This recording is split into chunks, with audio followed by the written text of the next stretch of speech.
Pod 42. Mr. All-In, Dr. Evil 10%. She's here, but she's never here. Mrs. No Show, and myself, Sir Never Look. Back with the world's most bullish podcast. Here it is. Busy week. We love them. Yeah, a day later, but we're still here. I still think it's being a bit quiet. It's like that quietness, the calm before the storm. We've had a little pump since last week. I still think this is almost like the tranquil time. I feel like things. It just feels like things are going to go haywire.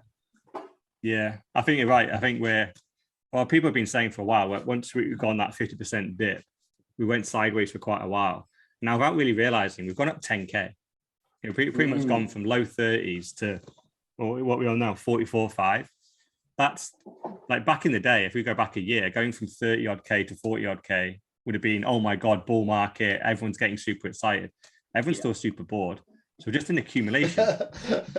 It's the classic accumulation. This is where the smart people are buying. There's no retail in. There's no FOMO. Bitcoin's nowhere near the news, like the mainstream news. So this is the billionaires, the huge whales are all buying now. And then the news is relatively small. And then once the big news comes out, the price will probably already be pretty much near all-time high. And that's when retail come back and go, oh, let's buy some Bitcoin. And then they buy it at 70, 80, 90, 100K. But yeah, the smarter people are buying now, I think.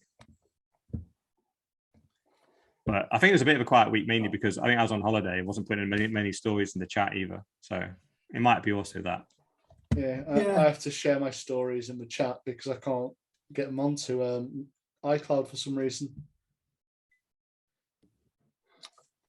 It's an interesting one, isn't it?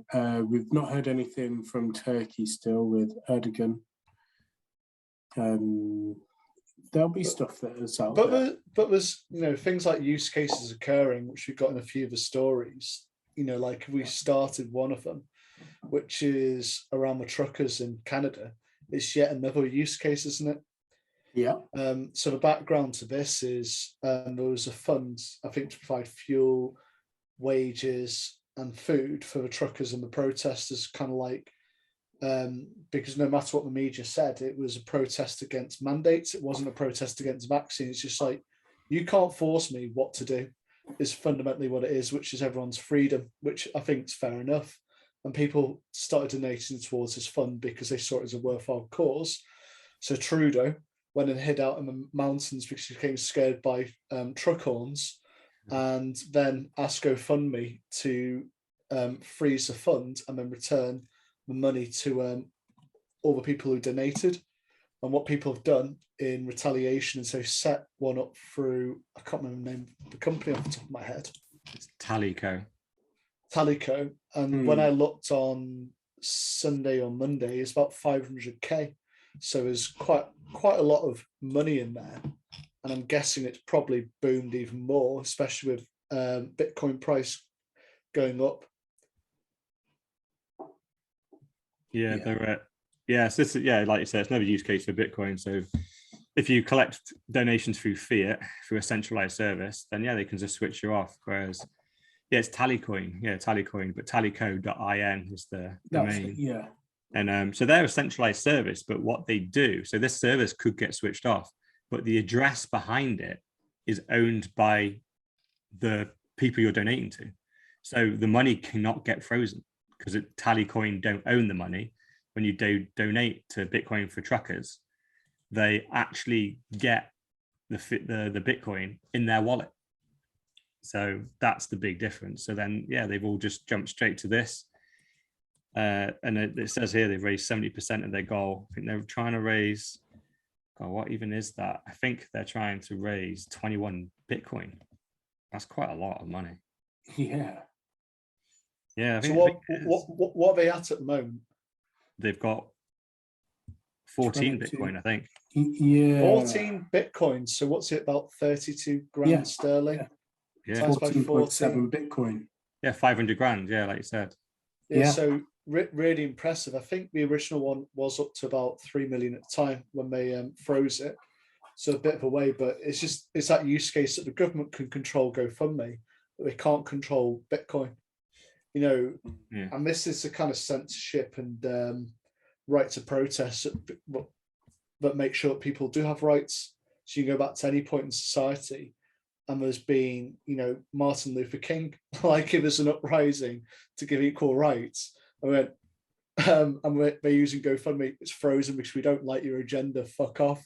You'd look back at that now and go, my God. And I hope that we look back at this in 50 years' time and go, my God, I can't believe we're trying to cut these people off and, say they were racist, say they were homophobes, say that they were far right, Nazis and whatever else they were, because they're not. They're just driving around blockading and hooting their horns. Yeah. On the last page, if you look on Tallycoin, where it's got details, contributors 4,696, then you got the charts to see how it's grown over time. You'll see what's been done on chain, which is the majority, and then via Lightning. But the last page will be the goal, which is 21 Bitcoin. And so far raised 14.7.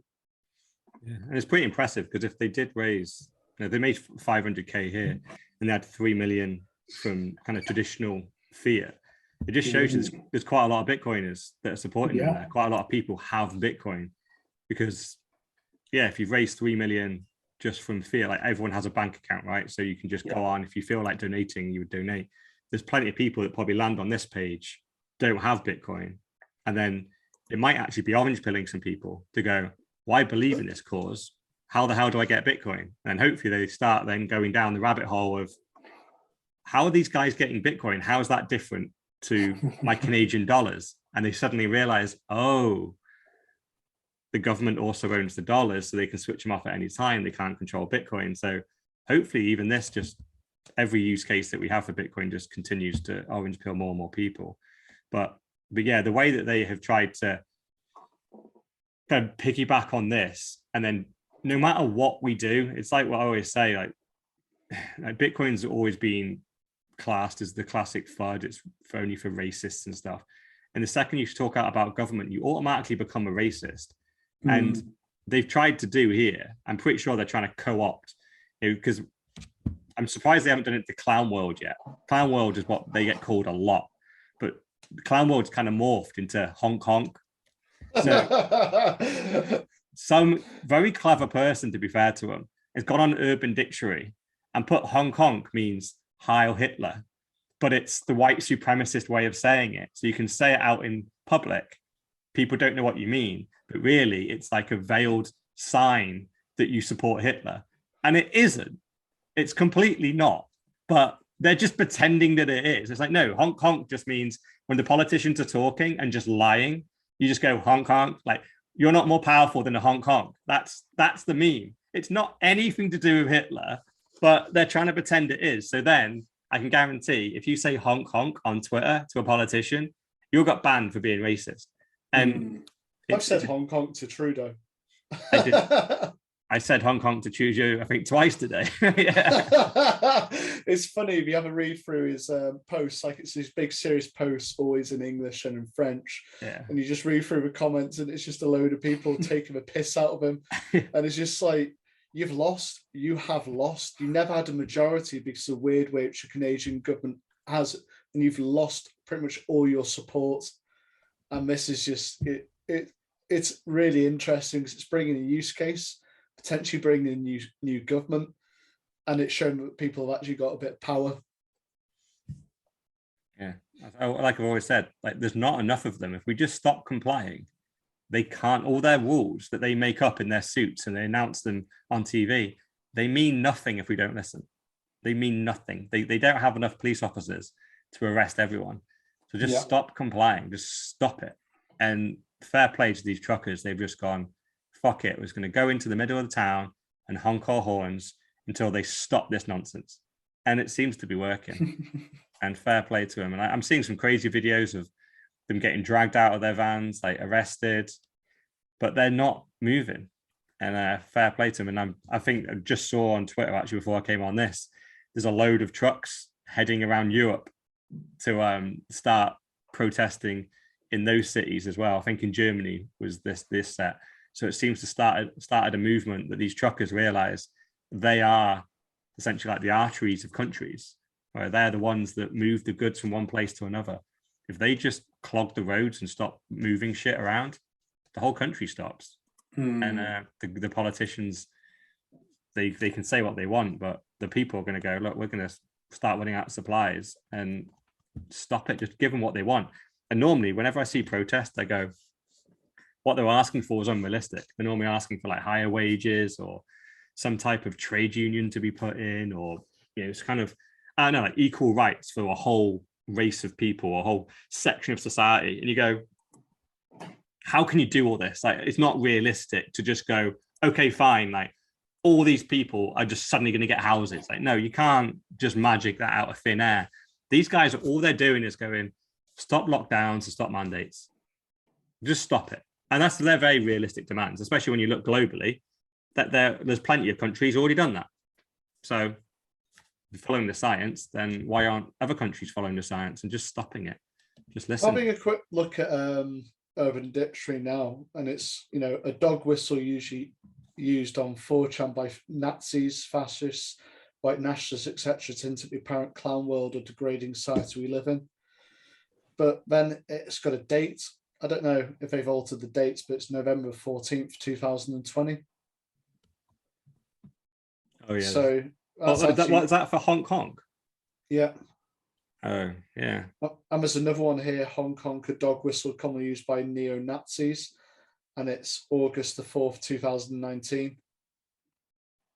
So I don't know if it is actually a dog whistle. Yeah. Maybe it did have racist connotations then later. But obviously this latest variant of it doesn't have it. It's literally honk honk like from a fucking truck, isn't it? Yeah. Scaring Trudeau up into the hills so he has to hide. Yeah. Did you see I think you liked one of my tweets, but it was similar to this, which is where there's a bulletin that come out of what constitute terrorism in the US now. And literally one of their new definitions of terrorism in the US is the proliferation of false misleading narratives which sow discord, undermine public trust in the US government institution. So is that classified as a terrorist attack too? It's classed as a terrorist threat to the US homeland. There we go. Okay, yeah. So the second they put that T word in there, yep, all the prison sentences are 10x. Yeah, you can, it goes from misdemeanor to the A class of kind of prison sentences now. Like entry level for that is 10 years. So if you get caught for that, and now suddenly with that new definition going live today, and obviously it's going to be interesting watching them prosecute someone for that. Will be interesting to see if a judge actually follows through, but just throws the threats there, because now you just saying that lockdowns and vaccine mandates are a disgrace, you would be guilty of that clause. So you are now, even though it's been proven by the public, by the research body who we base lockdowns around, and the counting of COVID. Yeah. People have been to prison in America for work, for a lot less, and for longer with zero parole. So I can see this flying. And Biden and his government seem to have brought in some very strange laws. So they tried to get the $600 one through. They've tried to get some other bits and pieces through. So it's actually quite scary. These are the left who are meant to care about you. And it's some very draconian and invasive laws and regulations being brought in. Yeah, because that's essentially free speech there, isn't it? You should be allowed to disagree.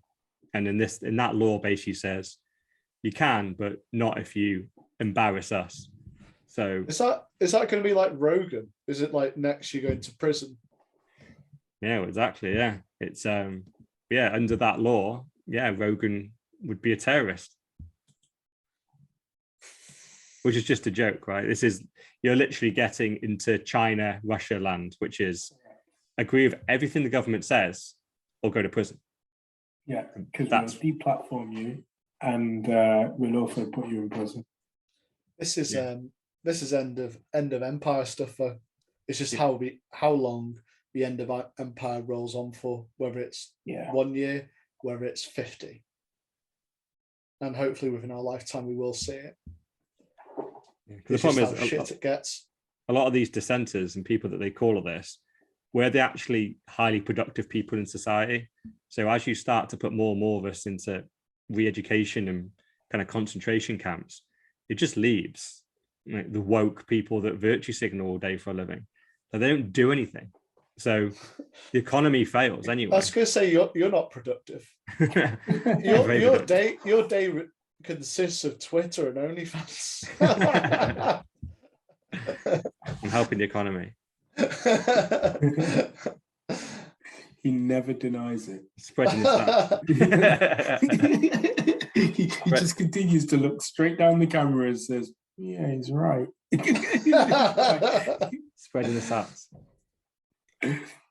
But yeah, should we move on to Russia? Because Russia seems to be a more positive story today, which is, I literally just added it because it came out today, didn't it? That Russia. Yeah, that's right. They've been on the last two pods where I think they were 2 weeks ago, they were going to ban it.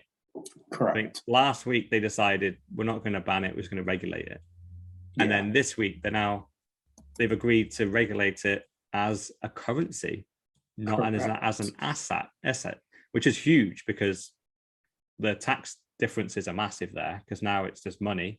So you can just use Bitcoin as money. It's almost making it as legal tender. Not quite. Not quite. Russian ruble will still be the Russian currency, but it's a currency. They've actually acknowledged Bitcoin as money. Yeah. It sounds like it's almost a joint currency. Like I didn't see this until we joined the pod. So I had a chance to read through it properly, but it's talking about amounts. So somewhere around about £5,500 is when it has to be sent for identification. So there's basically money laundering limits, which are there by standard anyway. And then there's bits around using the correct framework. So like I haven't read into framework, but is that saying that you've got to buy it on a pre-approved exchange, and has it got to be stored on that pre-approved exchange? I don't think it goes into that much detail here in this article that I've linked to the pod, but maybe we can come back to that. Yeah, exactly. I know in China that's the case, isn't it, where you can buy Bitcoin on one of the 3 exchanges that they've got, but you can't actually take it off. Well, this is a worry, that it is a system which they control and you basically have nothing to do with it, but it could be a bit of a clever ploy. We can see fiat running away with inflation, can't we? And it's what you do. As Saifedean says in the fiat standard, you do a joint currency and move gradually over. And basically people left holding the fiat bags last are going to be the losers. And maybe Russia recognise this, because you look at it and it says, so I had to have a look at the exchange rates, but you think usually is it a ruble or a ruble? The ruble, yeah. So they call it a ruble. It's usually a block amount which allows you to buy something sizable, and it was 600,000 rubles, which is equivalent of $5,500. So you think there's a lot of zeros in there. So they've evidently come across a lot of inflation. So, it just kind of goes, it'd be amazing if Russia does go, fuck it, Bitcoin standard. And then a lot of the world is going to follow them. But it's interesting because I think I said in the chat about 2 weeks ago, where I said I would not be surprised if they were kind of downplaying Bitcoin, saying, oh, we're going to ban it, it's bad, and then buying it behind the scenes. And 2 weeks later, lo and behold, this article comes out. Yeah. If they do, it'd be, I don't know if horrendous is the right word, but monumental. Like it'd be easily 10x if Russia went in on a joint standard. It's a little bit bigger than El Salvador, unfortunately, isn't it? I love El Salvador, but Russia. But it's the type of thing which Putin would do to embarrass America. So you kind of think that if America gets destroyed and one of the first countries to move on is Russia, Russia's got the majority share probably right at that point, and therefore they're the most powerful country. Yeah. And wars cannot last 10 years anymore. because we are a fixed currency. So therefore, your wars are only going to last 5 days. Yeah, whoever gets the first nuke off wins. But Exactly, yeah, but you can't just produce nukes, so because why would you produce them? And that's the advantage of like a Bitcoin is you can't afford waste. Or is this first mover advantage? Because if you have Bitcoin now and your currency is in it, knowing that Bitcoin is only going to continue to get increase in more value, well then I've got my money's long. I can afford a 10-year war. Whereas your fiat can't, because eventually you'll run out of money. Yes, you can print it, but you'll hyperinflate your money. Well, and your soldiers won't want to work for it. Correct. yeah. So And the way that the Russians and kind of Chinese, in my mind, and the way I feel like they would work is in that they think super long term and strategic. Like if you do this, I'll do this, and then you do this, and then I'll do that. And then kind of have already worked it out, knowing that America's too slow and dumb to really react because they're too fragmented. The good thing with the Chinese and the Russians is that it's a single voice. You've got Putin and you've got Xiaoping. So Yeah, well, you might be right on the whole fudding it, because I think the Russian news marked pretty much the bottom. I think, where and then suddenly we've gone up 10K since then. imagine if they bought like 1 million Bitcoin or something. Well, the thing is, someone bought tens of billions worth of Bitcoin in the last 2 weeks to take us from 35K to 45K, and the thing that took us to 35K, the final dip, was the Russia news. So maybe that was literally Russia just going, fud it one more time, get it down. We've got 100 billion to get into Bitcoin. Imagine if it said Treasury, we've got 1 billion, which is what 1/21th of all the world supply of Bitcoin. Bang. That would just be funny. And it would mark a proper dynasty. well, it wouldn't be the first time that they've kind of infiltrated on things. Apparently they infiltrated on the American vote. So yeah. I don't know. I just don't think they really cared. I think they're too busy laughing at the Americans about that. Yeah, I think America were too embarrassed that they couldn't get rid of Trump, so just blame the Russians for why Trump got in. So no, he got in legit. You just don't like it. Blame the Russians. But yeah, who knows? Because the thing is, like, obviously, no country is just going to come out big before they've stopped acquiring. It's the same as MicroStrategy. They didn't come out going, we're about to buy Bitcoin. They went, we've just brought something like $1 billion worth of Bitcoin, and they just announced it. And Saylor obviously already had all his Bitcoin safely stored in his self-storage. So I'd imagine probably Russia doing the same thing. If they are Bitcoiners and they're stacking, they'll continue to stack and just be. Is Putin on Twitter? No, I don't. He definitely doesn't tweet anyway. He'll have to go on Twitter and start firing up the memes. If Putin starts doing a ukulele, it'd be amazing. Well, that would be the point where I think it would rocket. I'd imagine if Bitcoin gets to $1 million, Putin might hit Twitter and start memeing. Because it'll just be like a trillionaire, like multiple times over, and it'll just be like lolling. I've already solidified my position as president for life. I've got trillions of rubles, dollars, whatever. Russia is the richest country in the world and has no debt. Correct. And I'm sure they will acquire or reacquire Ukraine back once again, because no other country has enough money to oppose them. They'll be going in to buy America. Yeah. Yeah, all of a sudden Russia has increased into size, and yeah. Who would want America? They're just going to go in and ban purple hair dye. Go, enough. Fucking stop it. Yeah, but they might why do you want to make them potentially hard? They'll Just just put, let them be woke in their own mess. yeah, but imagine if you actually acquired America and just then put them all into concentration camps and made them just fucking work hard. But then it's hard times create, well, good times. It's that kind of cycle, isn't it? Yeah. Where you just leave them in their own pigsty. But Putin would just do it for the lols, right? You just love it. Imagine, because the thing is, like, Putin does want to be the world leader. So if he genuinely is getting into Bitcoin in a big way now, he isn't just going to do it and be the richest guy. He's going to want to flex, and he's going to start buying shit. He's going to start expanding his kingdom. Yeah. Walking Biden around on a dog lead. Exactly. And who knows what world we end up living in, because it's like China and Russia, there's strong chance they've got big stacks of Bitcoin. So we need some other countries other than El Salvador with a decent stack to start stacking Bitcoin as well. Because I think you just would end up with monstrously big countries, wouldn't you? Yeah, we're gonna have to move to Sailor Land.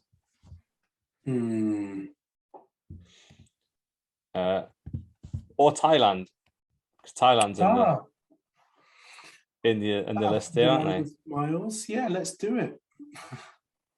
Because they were going to have a capital gains tax on Bitcoin of 15%, because they don't have any at the moment. But bizarrely, and it does surprise me, but a lot of politicians and regulators got really upset about this 15% capital gains tax coming in on Bitcoin. So they fought it, and now they're not going to do it. So Bitcoin remains tax-free in Thailand. They're quite a fragmented country, though. Like, they're constantly having civil wars, so it doesn't actually surprise me. I think you can read too much into this one because they are a bit of a mess. You know, you can hope that, oh yeah, it means that they're going to look at it as a currency, but yeah, it might just be that they're disagreeing because they would like disagreeing. Yeah, that's pretty much what they do all the time. Like, I've been to Thailand twice, and I think there were military coups on both times.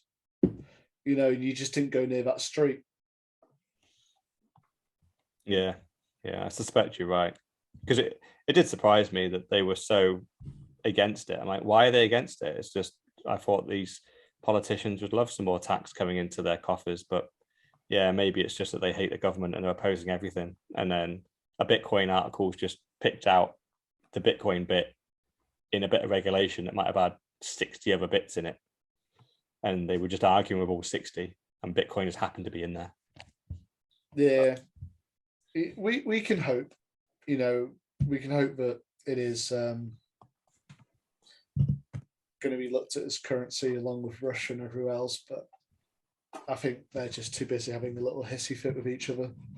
Yeah, but we need more places where there's no capital gains on Bitcoin, because we need Bitcoin just to be accepted as a currency, so you can buy and sell it. You can use it to buy stuff. That's what we need Bitcoin for. You know, ultimately, hodling is good, but do you get capital gains on currency in the UK? Not on currencies, no. So can we not have it because El Salvador have it as a currency, or is it not recognised? No, it's not recognised as a currency in the UK. No, it's an asset. So it's a potential, but you know, a couple more countries will force it to be considered currency then. But then again, the government will still want the tax on it. Yeah, eventually they will. Yeah, potentially, yeah. Because the great thing is, like, once you it makes a huge difference. Obviously, like, cap gains are 20%. So if you want to buy a house or whatever, the moment you can't pay in Bitcoin, it's not a thing. And even if you do, that you manage to find an owner that does accept Bitcoin in exchange for the house, by you transferring ownership, that's a taxable event. So you have to pay tax on that event still. Whereas if they do what Russia's done and they accept it as a currency, now that's just like sending pounds to someone. That's not a taxable event. It's not. They don't look back on inflation and go, when did you buy those pounds? What is the price now against other assets? It's just that person wanted 5 Bitcoin for their house. You paid them 5 Bitcoin for the house. That's fine. Whereas in today's world, it's like, oh, you paid 5 Bitcoin for the house. Right, we want Bitcoin, 1 Bitcoin in tax. 20%, please. So the house actually costs you 6 Bitcoin because the government want 1 Bitcoin for themselves. And they may also want a fraction Bitcoin for your council tax. Oh yeah. And then they also want various other taxes as well. Oh, of course, and stamp duty, of course, yeah. So that's the thing. All those things are still going to fucking be there. That's the funny thing. Like they're still going to get their pound of flesh when you buy the property. Yeah, it's just you don't get the additional capital gains on the purchase as well. Because it's going to be a very interesting couple of years. Yeah, I can see it all being sorted out, and unfortunately, I think it's going to be too late. I know it's virtually too late for me. It's probably going to be too late for you guys. By the time they'll figure it out, we're probably going to have already done what we wanted to do and probably paid all the taxes. So by the time in like 10, 20 years, when it's all just normal, our kids will be going in and out, buying Bitcoin, like buying loads of shit with their Bitcoin, and it'll be rockets. Normal. I'm moving to Thailand. No capital gains, live in the sun. I have to buy a lot of suntan cream though. Yeah, I think you're absolutely right. Because the system's broken, eventually the system will just realize that this is the solution to how we fix what we cannot fix. And then they'll just ride with it. But naturally, because we're the early adopters and the first adopters, we'll just have to ride it out and unfortunately face the pain. We'll be looking back and telling the kids and the grandkids, back in my day, it wasn't that easy. And they took X, Y, Z. Yeah. I'd be like, Daddy, why are you so rich? Because I was stacking sats. Unlike all these other losers. Yeah. Exactly, yeah. At least we'll have sats. It will just be sad where we taught them through how much pain we had to go to get them, and then every time we wanted to use them, we had to like filter all this stuff off. They're like, oh my God, that was crazy. The government were like these fucking gangsters that were asking you for protection money. Right? Yeah. They're calling us right-wingers, racists. Yeah, we got called every name under the sun just because we didn't want to use their money. But what about Grandma? Do you want to do your favorite topic, Inflation Weekly? So this is a story about the Bank of England boss. Is that Mark Carney? Or am I getting names mixed up? That's him. Oh, so, it's not him in the picture, but I was going to say, because it says in that headline, I was saying it wasn't him in the picture, but he said you should not ask for a pay rise because it will spiral the issue of inflation out of control. So bear in mind, inflation is not based around what you need in order to survive. It is based around the prices of the assets and goods which you need in order to live. Is a bit of a nonsensical one. So this is someone who's getting paid 575,000, which we can see above the table. That is, so there could be all sorts going on behind the table, especially with his position. And he's telling you cannot have something to match the inflation figure of 7.25 whilst you're on minimum wage and struggling to pay your energy bill. And 7.25, double it at least, and that's your actual figure, because that is a lie.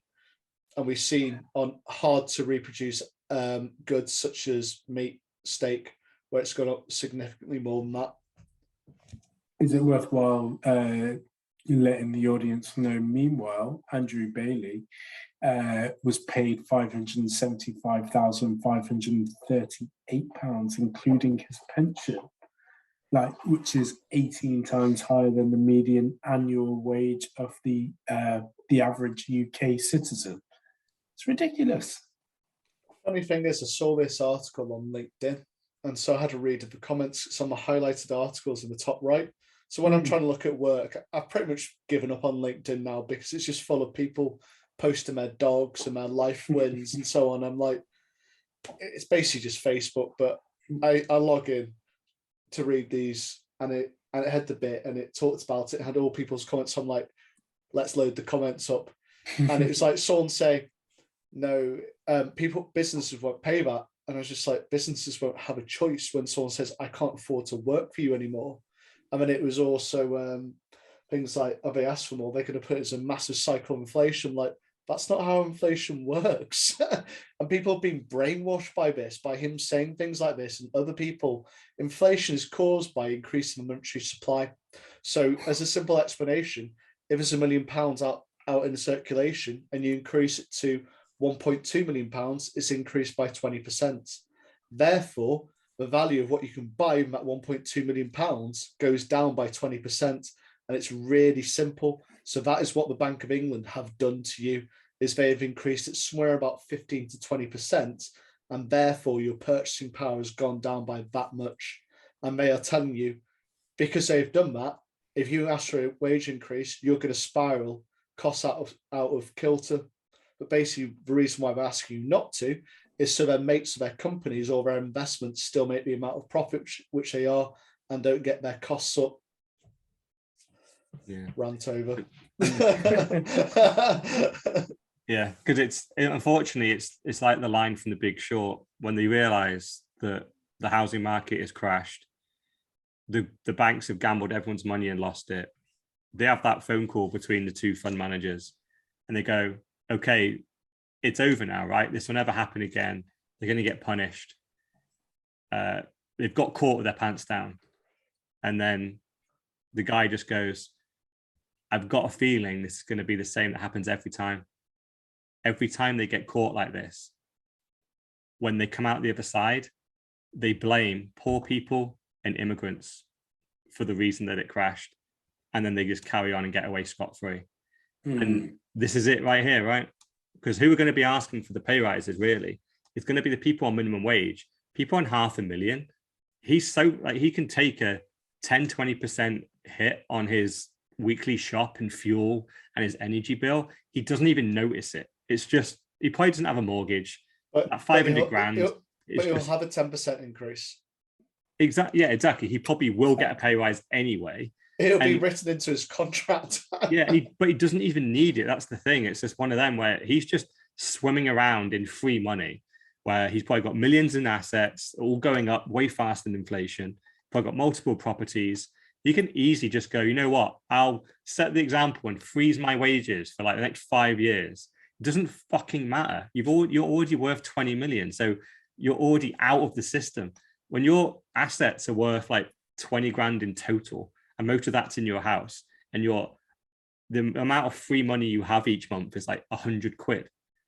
You can't afford to not take or ask for a pay rise, because once that £100 goes, now you're cutting essential items in your house, like serious food bills, serious stuff. And this dickhead has the nerve to go, don't ask for a pay rise because you're going to cause hyperinflation. And no, that isn't going to cause hyperinflation. That's a symptom of the hyperinflation you caused. And to blame poor people for this is just disgusting. And it happens every fucking time. And it's just such a repetitive thing. And to just see people just buy it and just go, oh, yeah, he's right. Stop being greedy. It's what I thought. It's what I used to think in my early 20s was why it happened.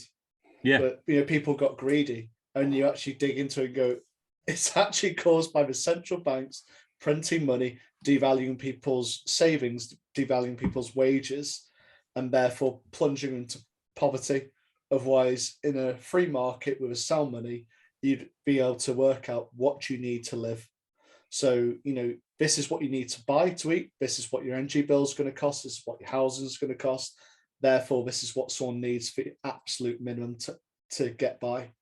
Whereas at the moment, it's guessing games. Oh yeah, that's a great wage. 5 years down the line, shit, I can't afford my gas. Yeah, absolutely.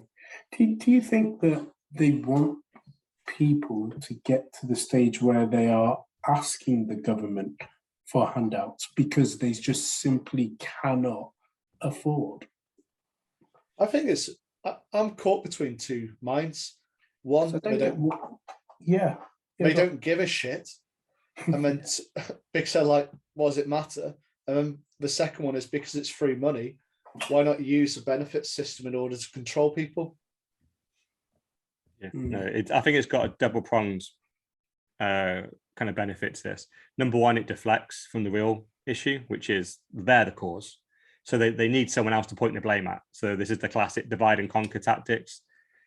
So the people that are earning 40, 50K, they're kind of okay, but they get hit a little bit and they feel a bit poorer. They don't like it. So they're looking for a reason why they can't afford the extension and can't afford the holiday anymore. And then this dickhead comes out and goes, it's all the McDonald's workers and the benefit cheats. It's them. And they go, fucking scroungers, da, da, da. So it releases the tension because we fart infighting as opposed to uniting and honking our horns at these dickheads that are printing money at a crazy rate. But number two, when the government starts to lose control, you need to create a dependence on government. So by creating, what they will end up doing is creating more benefit schemes, more handouts.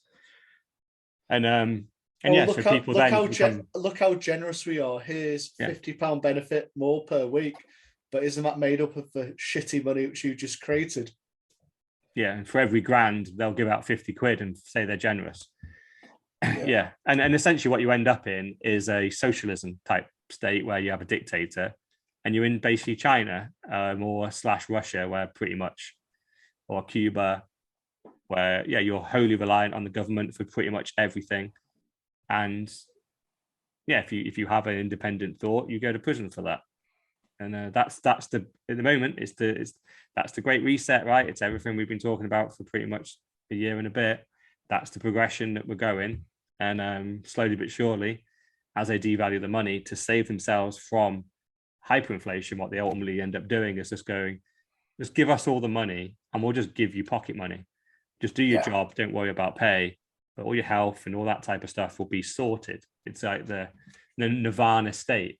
But we all know the Nirvana state ends up being a Venezuela, a Cuba, like all these central services collapse because no one wants to work in a state where there's no progression and where you get paid the same to sweep the floors than you do to be a brain surgeon. There's no incentive to do the additional work, and it all collapses, and you end up in it's completely destitute and poor, and the economy completely collapses. But they think for some reason, if they all agree to do it at the same time, then there's no escape. So therefore it might work.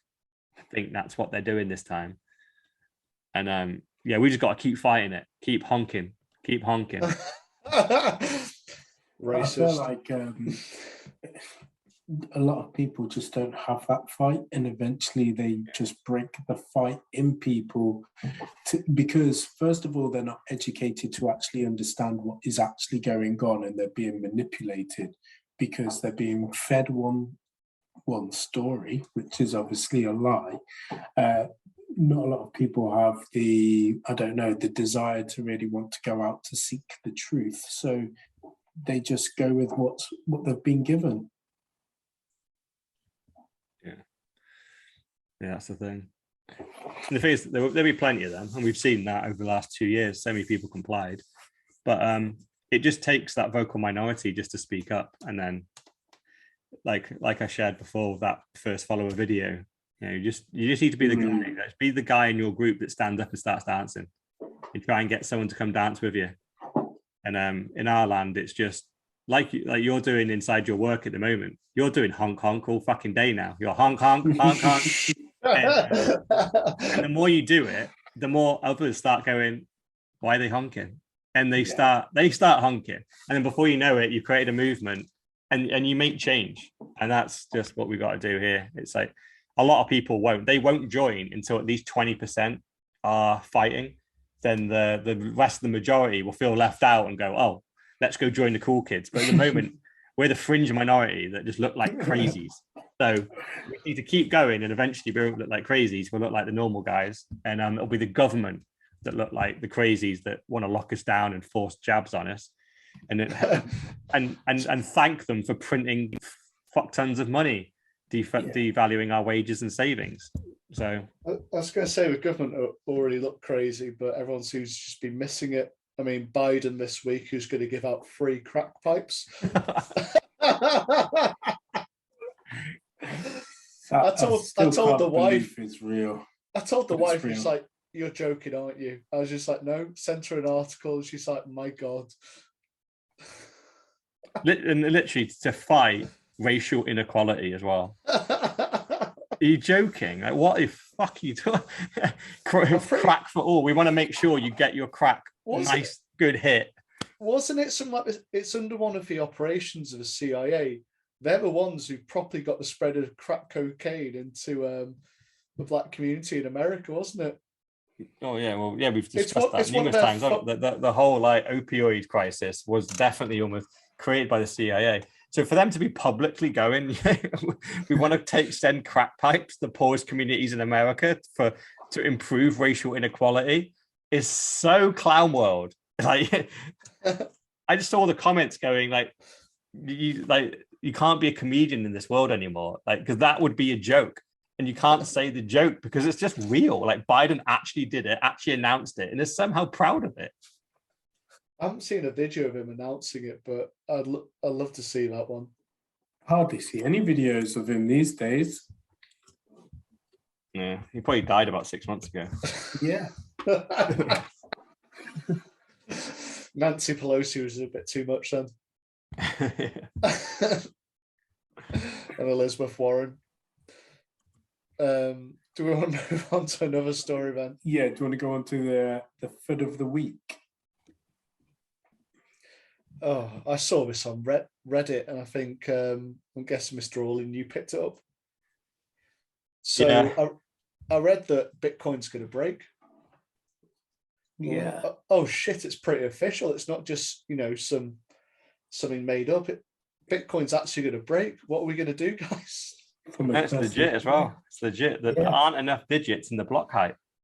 It's only a 32-bit integer, so the height is only 2 to the power 32 minus 1. It's not enough. It's eventually we're going to get to that, and Bitcoin just blows up and just restarts from zero. All the blocks get deleted, and it's all over. Like the entire history of the blockchain just gets deleted. So all of the blockchain monitoring that's being done by all of the miners to ensure that it's all intact and the immaculate conception will go to nothing. Yeah, because once the block height, once a block ends up not having a block height, we just lose the track of Bitcoin. It just has no more blocks. So it's we might as well just end the podcast. Yeah, we're done. It's a bit of a bombshell, but it's been nice chatting to everyone. I've sold all my Bitcoin. If you're still listening, I'd sell yours now. Yeah. No, we actually need to tell the truth. So 2 to the power 32 minus 1 is actually 81,659 years. So we've got a little bit of time. Basically, in 82,000 years, Bitcoin has one integer that will get full. So at some point in the next 82,000 years, we need to edit the block height, shove one more digit on it, and then we're fine for like another million years. Oh, that was close. Oh, so close. Just about to press sell. Just on that, if you hadn't finished that sentence.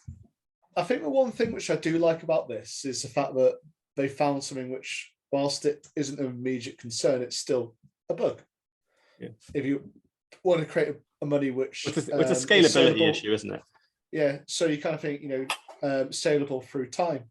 So the fact is they found this, and that's why I kind of like one of the things which I love about Bitcoin is they've picked it apart and gone, this is actually a problem. It's not a massive problem. So it goes down to, low priority, but let's put it on the stack. And they've picked that out as a potential issue. I do see that this is a massive positive story. Yeah, I do. I mean, that was the way that I always looked at Bitcoin anyway, from a critical stance. How can it be wrong, and how can I defunct what looks perfect? And I'm glad that somebody's found this. Yeah, because it's great, isn't it? The fact that the Bitcoiners are now fixing bugs that won't even be a problem until 82,000 years. That's how solid this stack is. Yeah. You kind of think, what are we going to do next? We've had Taproot, we've had Lightning. I'm looking at what's the next big evolution. Is it going to be something we're not even... Sorry, you were saying? No, if that's all we've got to worry about, something that's going to be broken in 82,000 years, then yeah, I think we're onto something here, boys. Yeah, weirdly, I actually do think the next probably big one, and it probably links us into our quite a big story of Hack of the Week, but I think it probably is privacy. So to make Bitcoin transactions properly private. So Taproot did a little bit to make it more private, as in it kind of obfuscates whether you did a coin join or not before.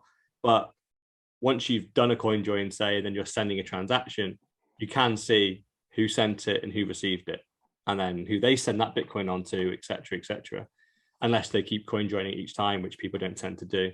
So baking coin join into a standard transaction is probably the standard Is that thing. further along in the evolution when it's got into a few countries? Yeah, because it's the weird thing, because if you look at the roadmap for what Bitcoiners want, privacy would be right up there. It's number one. But if you look at it actually for a global rollout, making Bitcoin private will probably hamper its adoption a lot. Yeah. Because the entire world wants KYC. It's like, let them think they can control it and bake it in later on. So once you've got your, I don't know, 20 or 50% adoption across the world, then go, we're putting this in. Yeah, I would love for the privacy kind of edition of Bitcoin just to be done, tested, and then just shelve it. Wait 5 or 10 years and then just roll it out and be like, lol, you can't now track transactions. The thing is, you know, these are some of the cleverest people alive who are working on Bitcoin. So it could well have been done. It could just be sitting there. Some Einstein has put everything together and gone, the world's not ready for it. Yeah. And it's interesting you say that as well, because I've just seen somebody that was working in traditional like financial services move over to a crypto exchange as well. So it is taking the best brains, and it's the most exciting vertical in industry right now. Yeah, I'd love nothing better more than if Bitcoin Trojan horsed the entire financial industry into Bitcoin, and then just killed the KYC AML market overnight by just rolling out privacy. But like, unlucky. Everyone now has the money in Bitcoin. You think you can KYC from wallet to wallet. You've KYC'd every wallet. You think you're super safe. The developers just roll out this change, and overnight, every send and receive is now anonymous. Even CoinJoin on steroids has now been implemented as part of every single transaction, and the governments around the world are just like, oh fuck, like they just fucked us, and we're like, yeah, we did. Unlucky. On a Bitcoin standard now. Yeah. But this next story, right? This hack of the week, I literally already, this is my story of the year, and I'm not sure it's going to get beaten because I haven't got around to reading this. I think I caught the headline on Twitter. Oh my! Have you not read it either? So never look. No, I tried to read it while we were talking before the pod, but I couldn't concentrate on it, and I certainly couldn't listen to the video. Oh man, right. So this is like, you have to watch the videos after, and there's loads of, go down the rabbit hole on this one. This is legendary, completely legendary, right? So there's this couple that back in 2017, 120,000 Bitcoin got stolen from Bitfinex. At the time, that was worth about $75 million. And everyone thought that this was some crazy hackers, super clever. They stole all this Bitcoin and just kept it. They kept it there for something like 5 or 6 years since its hack. That 75 million has turned into 4.5 billion. They didn't touch a single sat up until a couple of months ago, which I think we might have even mentioned in one of these pods, that this 4.5 billion moved. And we saw it moved, and we actually knew it was part of a hack. And even then I was like, and I think we even just discussed, oh, you could coin join it. And I'm like, you can't coin join it because it's too much. Like, you can't coin join 4.5 billion. You can coin join 4.5 grand. You can't coin join 4.5 billion because it's just going to be, you're going to have 4.5 billion coming in, join it with another 20 or 30 grand, and then try and twist it and come out. It's like, You could coin join it every, like year, just your living. Yeah. You could coin join 1 million or something per year, couldn't you? Just do that because you don't need what do you say, 4.5 billion? Yeah. You just want to go. You can have an amazing life of just going for 1 million per year. Yeah. The problem is what this has exposed in reality is if people really want to do it, they can go through the spider web of CoinJoin and still find you, because it's exactly what this couple did. Essentially, what they've done is they stole this money. They've kept it for this 6 years. It's got to such a huge amount of money. They've obviously gone, we need to fucking spend some of this now. So they've tried to get it out.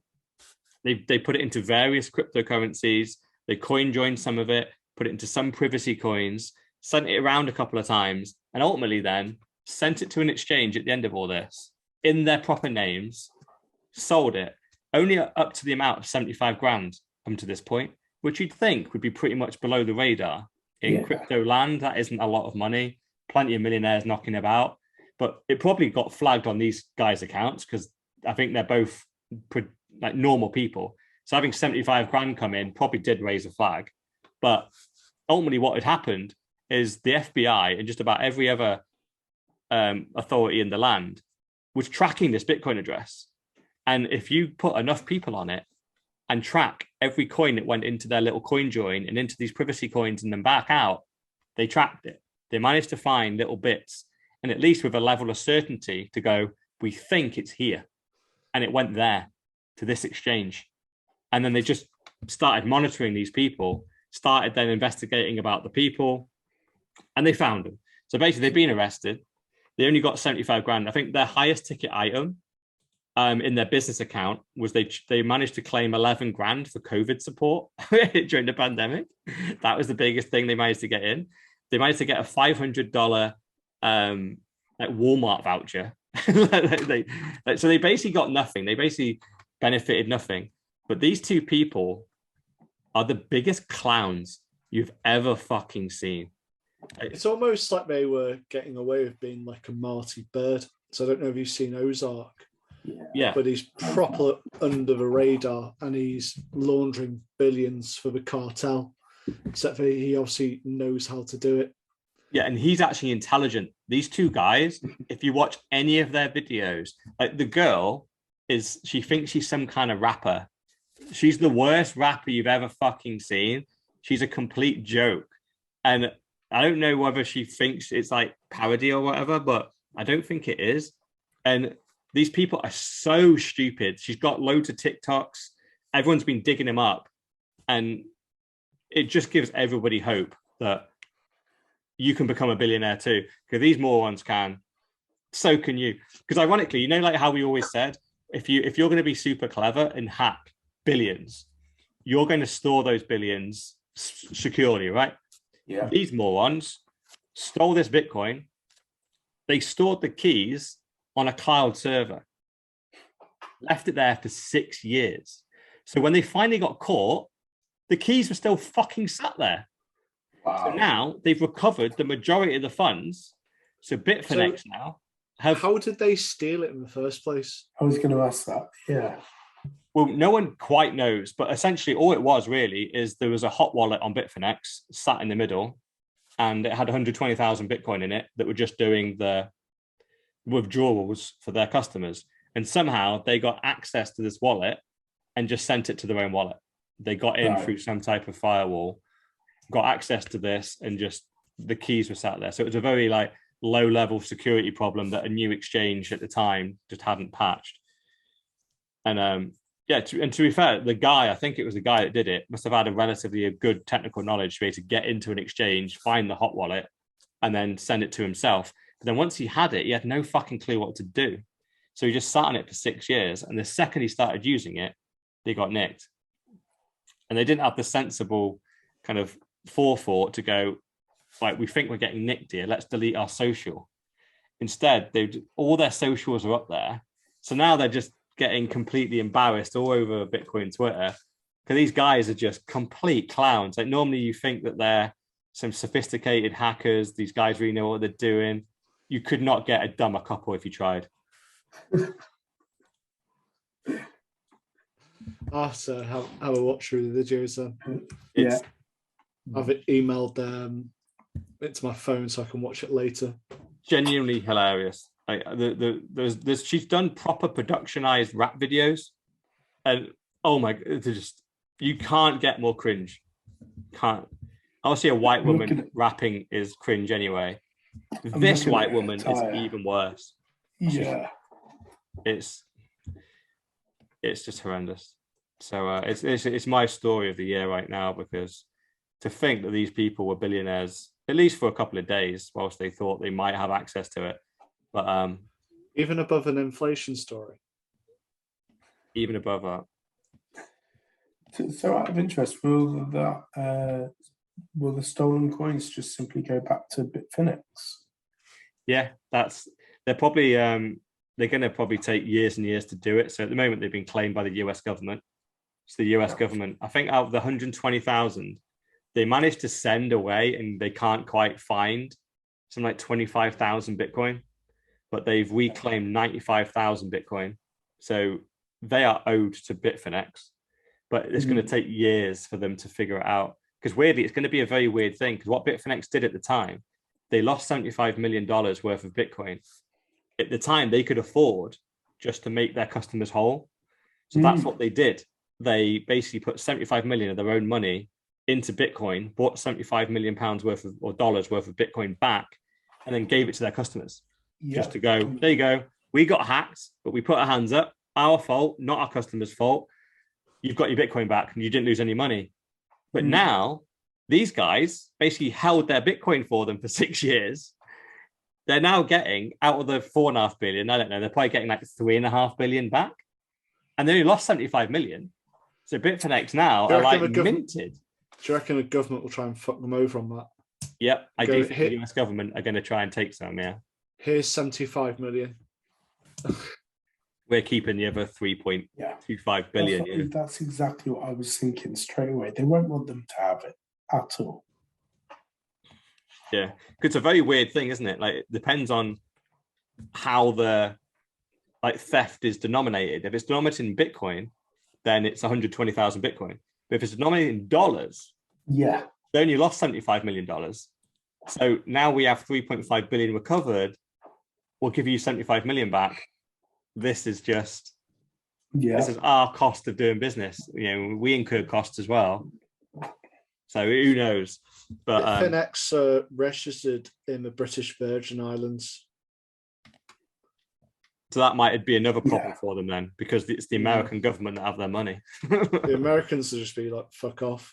Yeah, probably. Because that's the thing, like the Mt. Gox guys back in 2013, like that Bitcoin, a lot of that did go missing. That did genuinely get hacked and disappeared by people that actually knew what they were doing. But Mt. Gox still had a load of Bitcoin in the system when it got shut down, and they still haven't received their money. And that happened in 2013. So that's 9 years. So who knows? I'd imagine if the money's probably been spent on crack pipes. Exactly. So yeah, and finally, story of the week. And finally, Bitcoin still works for sex workers. We already knew this, but here it is again. Yeah. So Bitcoin's becoming a lifeline for sex workers, right? So effectively, people like yourself, gals, sending sats to sex workers on the old Lightning Network. Is that right? No, it's the safest way. Does OnlyFans accept Bitcoin? I doubt it. I don't think it does. I think, again, it was a couple of weeks ago where we were talking about this, as I had a call where somebody wanted to do something similar along these lines. But yeah, it's great, right? This is so like we started this whole podcast with, which is just another use case. Like we know the sex industry has always been persecuted by the government. I've never really known why. It's just people trying to make a living at the end of the day. But if you had a PayPal account or a bank account and offered Yeah. some type of sexual service online, if PayPal or your bank found out, they would shut you down. They wouldn't really give a reason why. They'd just say, you're not breaking any laws. We just don't want to be associated with the sex industry. And they would just close your account down. And that's what happened to this girl here. She had a PayPal account. It got closed down, stops earning any money. So she was a nurse. She's a mum of 3 boys, ICU nurse. And but also just wanted to have like an OnlyFans thing as well. And yeah, so she opened up a way of donating that was through Bitcoin instead of bank accounts and PayPal. It was through Bitcoin.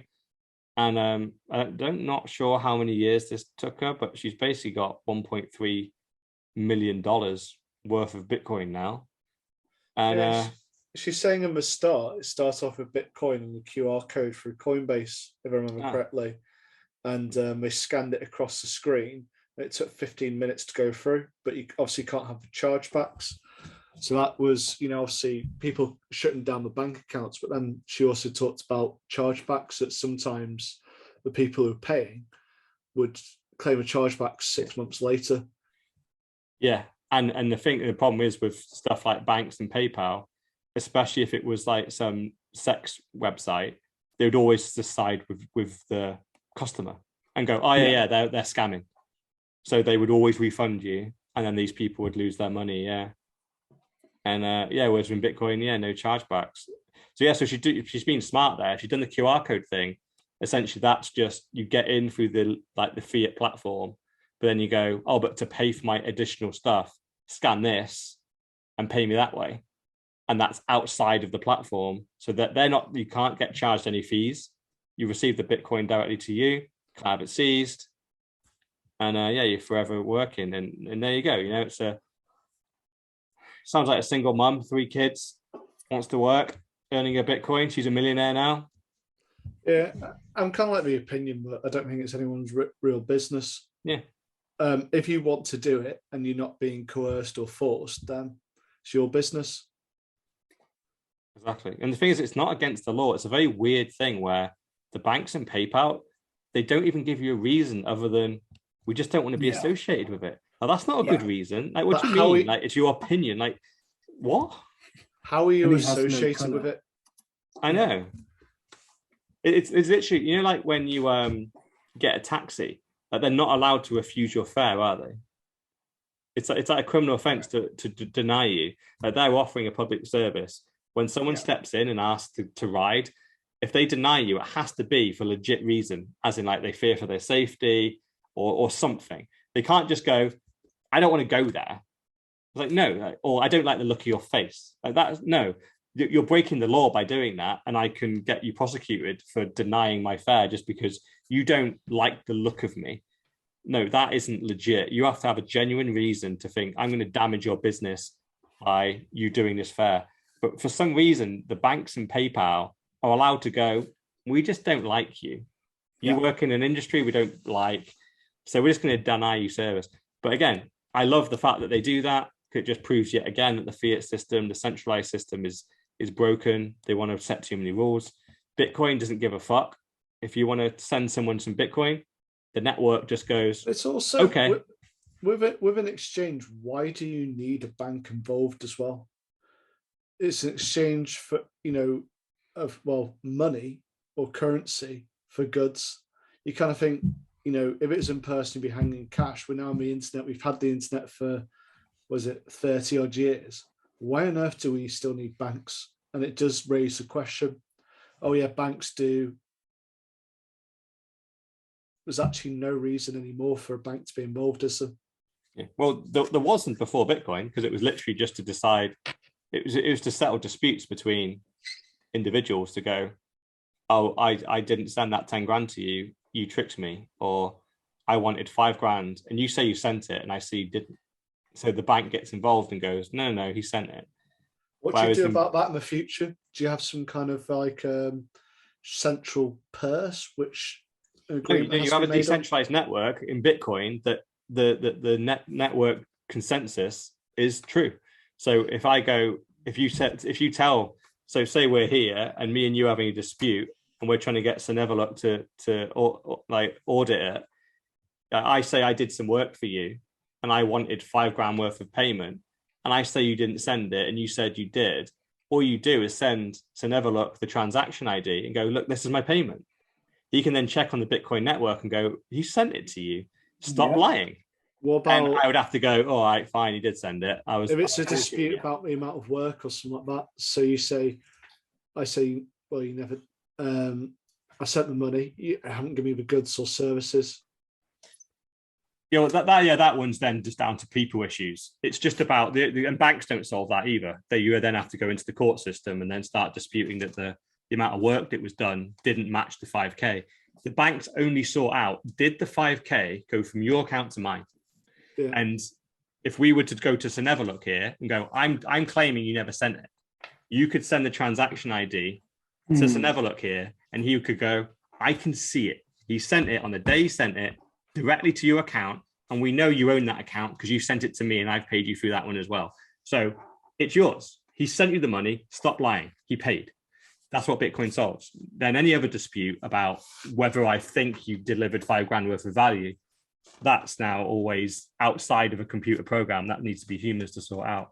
But that's all the banks do. The banks only do that. They confirm where £5,000 went from here to here, did it. And before banks, we couldn't do it. There'd be lots of arguments about all this stuff where you would pay me, I'd get the money, then I'd go out onto the town and tell everyone you didn't pay and make you pay again. And if I said it loud enough, you wouldn't have any proof you paid me. So the banks came into position purely to be the ledger, to be the official ledger of where the money is. And yeah, Bitcoin replaced that. Fair play. It's a fair old article in terms of the CNBC article of Miss Ali Ray, but it definitely has legs. Pun intended. It's another use case ultimately. She was talking about some kind of platform in there, which sounds like it's rivaling OnlyFans because it brings on crypto. Yeah, wet space. That wet space. Yes. That's what a name. And I think one of the bits in the article, it said some escorts like to be paid in Bitcoin or Ethereum. And so I went, why would you want to be paid in Ethereum? Like you probably spend more on gas fees. It just seems a bit of a bizarre one.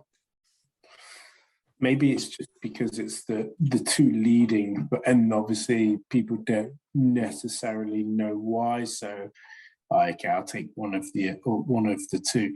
But I think also she mentions that she is selling her own NFTs as well. Fucking hell. You disgust me. So that, again, we don't, as any regular listener will know, we do not condone JPEGs. However, if it's making them money, they're doing it, aren't they? Yeah, it's one of them. Well, I respect the hustle. She's in there, and at the end of the day, she's probably selling pictures of her boobs anyway, and she's probably selling them for like $10 a pop. But if by putting the word NFT on it, she can sell it for 10K instead, go girl, go do it. If some dickhead wants to buy your boobs for 10K, good luck to him. I suppose it's not a seller problem, is it? It's a buyer issue. Exactly. Yeah. And if I could sell my tits for 10K, I'd do it. I've got 5p, Ross. You got 5p as well? I'll give him 10p. 10p. It's one of those, isn't it? It's like the meme, isn't it? Like, how do you make your art valuable? Just put the word NFT on it. Yeah. I love sending the memes which are going around about NFTs to one of my groups, where I know a couple of them have been involved in NFTs. When my friend was trying to stick up for NFTs and I just tore him one, and I got no response from anyone else in the group. I know. It's weird, isn't it? Because they built such a good narrative behind it. So, oh, you don't get it. It's the future. You're a boomer. They're going to enable everything.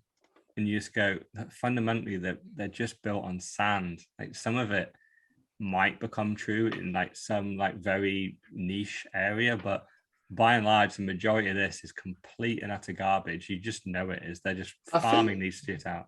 I think games and meta and things like that, it's going to be something. That's the one place where I can see NFTs in its current form actually succeeding. And maybe smart contracts for like the purchasing of large items like property, perhaps. I see that as a use case, but this digital art and you're not into cyberpunks or what are they called? Bored apes or the dolphins, which were drawn by 11-year-olds. Pass.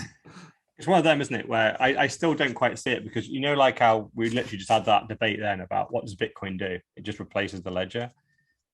NFTs are essentially doing the same, it just replaces the ledger. But when you're exchanging a house, it's not just about exchanging ownership from me to you or you to me. It's like there's a whole contract that comes with that. And you need to talk about that contract and go, well, what's in the house? Like what? There's so many additional details. Like, it's not just about sending me the NFT version of that house and going, I have it now, get the fuck out. I think the majority of the value in the exchange is in a paper document that is different every time based on the property or whatever it might be. So I just don't see it. I just don't see the fact that... Could you not have that paper copy as a digital copy with that unique signature? I think is what Sir Neverlook's getting at. Yeah, and the transparency of the ownership of the property to everybody. So let's take the land registry, for example. Land registry, it takes forever to get things updated, but you've got an open, you could say decentralized ledger where anybody can see who owns what in the physical world using smart contracts and NFTs. Yeah, I guess the only thing is you'd have to have the land registry accept it. Correct. This is like years away, of course, like decades, where they eventually move from this archaic way of working to this digital, again, transparent. Yeah. Because then the second you get to all that stuff, you're like, okay, so essentially all you're really doing is taking the land registry and upgrading their system from what they've got right now to let's just make it more instant as opposed to taking weeks. Right. So again, you don't need a blockchain. You don't need any of those things. All you really want is speed and a little bit of transparency as well. So you go, oh, right, well, the land registry is actually already pretty transparent. They just want to charge you each time they see it because it's a monetary thing. And it takes ages because it's an archaic system. Okay, let's just upgrade their system. You've basically solved the problem without NFTs, haven't you? It's just... You've solved the problem without it. I just think it's probably going to be one of those things which it just swallows everything up in its wake. And, eventually, we'll NFT the land registry and we'll make NFT. It's like if you get a drill and you just find that everything's a hole. NFTs just digitize everything that probably doesn't need digitizing, but could well be. No, and in reality, like let's just imagine you went on Ethereum, right? And you brought a house off me on the Ethereum network. Yeah, you would be shitting yourself every single time you saw that Ethereum got hacked. You'd be going, did someone's move my NFT to someone else? Yeah. Because imagine if that is genuinely the new land registry, right? If I hacked it and took your NFT and took ownership of it, I could turn up on your door, show you my phone and go, get the fuck out. I own your house now, bitch. And you're like, no, you don't. Like, you can't do this. Like, I hacked the Ethereum network and I put your NFT into my wallet and it happens to be your house. So this is the thing, right? It ain't going to work, is it? The second you start to build upon that, and then you realize all these networks are unsecure and don't really scale and just are, one like Vitalik can just change shit. It just completely falls in and you suddenly go, you know what? I actually prefer a centralized system where it might be a bit corrupt, a little bit slow, but at least I know someone can't walk in and change my deeds into their name and walk out and it be true. Because I quite like it taking weeks for deed ownership to take that long, because it means it takes them weeks to change ownership of my house into their name. And even when they do, I can take them to court and go, you just walked into the office and put your name on my deeds. That's bollocks. That doesn't count. I bought it legit, you stole it, and you will win. Whereas in a blockchain world, if we are going in this whole world of NFTs are law, if I steal your NFT for your house, I own your house, and you have to agree to get out. Suddenly, no one agrees code is law anymore, and you're going, fuck that, I want to go to court. I'm like, no, you agreed. Code is law, not laws are courts are law. Get out. No one agrees in that land. Everyone in principle, or like when they're thinking about it in a like Nirvana world, they agree. But when it really comes down to it, no one really wants to live in that world where a blockchain controls who owns what. It just doesn't make any sense unless it's just money and it's controlled, it's decentralized, and that's Bitcoin. Everything else, there's no other blockchain that is decentralized, owned by a couple of people, and they could just go into that network and just change the NFT ownership to themselves, and suddenly they own your house. Something that's very close and dear to us, talking of hacks, fantasy football. Did you see that there's been a big hack over the weekend? Like my team got changed. Your team got changed. You got hacked. Yeah, I got hacked. I know there's been loads of people getting hacked because they've been using the same passwords on certain accounts, and they've just been wrecking teams. Has your team been wrecked? It's been wrecked. Like my season's over. Oh, they've done like thousands of transactions and just like got loads of -4s. Yeah, and I've just found out as I was on here as well, is that they changed the team, my team, and a friend of mine who was in the similar league as well, who also got hacked, to the exact same team. I'm like, so he gave me the print screen of like what the team it's a was. bot. I was just like, it's a bot. Yeah. They log in with a bot, wreck the team, and just log out. Yeah. So all the chips were used. Actually, the chips have been used, but then I think they've been reinstated to just have like triple captain and bench boost. Wild card's gone. But yeah, if we have the fantasy football on the blockchain, this would never happen. Oh man, yeah, because I must admit, right at the beginning of this season, a load of people got hacked, and so I actually had a password that I do reuse. So I literally changed my fantasy football password to a totally unique password, just in case. And then as the season's gone on, more and more people have been hacked, and they just come in, wreck the team, and then log out. Yeah. So I'm benefiting at the moment because there's been like 1 million accounts get hacked so far or something, which is why they can't do it manually. They're doing it automatically. So I'm just moving up in the rankings, not because I'm good, just because everyone's getting smashed.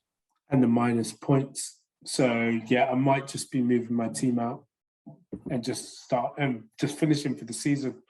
Oh no, that's sad times, man. You got hacked. Fuck. Yeah. If you managed to, obviously you didn't notice it before the game week ended, because if you notice it, you can undo it in like wild card or something, so that all the minus points don't. That sucks. So it's gonna end on a sour note. I know. But again, that even proves like this is all about Bitcoin and like being secure and self-sovereign. What that means is you use the same login for fantasy football with something else. Yeah, that's where they got all the logins. Fantasy football hasn't been hacked. Correct. Yeah, let's be clear on this. They've hacked something else, and they've going in reusing the logins on these fantasy football accounts. Yeah, correct. So have unique passwords and usernames everywhere. Because imagine if that was like your Bitcoin exchange. Yeah. And if it is, by the way, fucking change your password. Because having a fantasy football team change is one thing. That's just a bit of a you're a bit fucked off. You've done 6 months of work on that team and it's all over. But imagine if your sats had just fucking disappeared or something. Like, yeah. Well, nothing's on the exchange. Other than your shitcoin free sats. Yeah, correct. How's your shitcoin free sats going, Ross?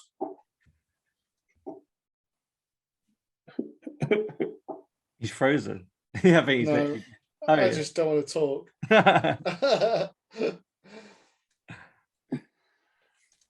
Right.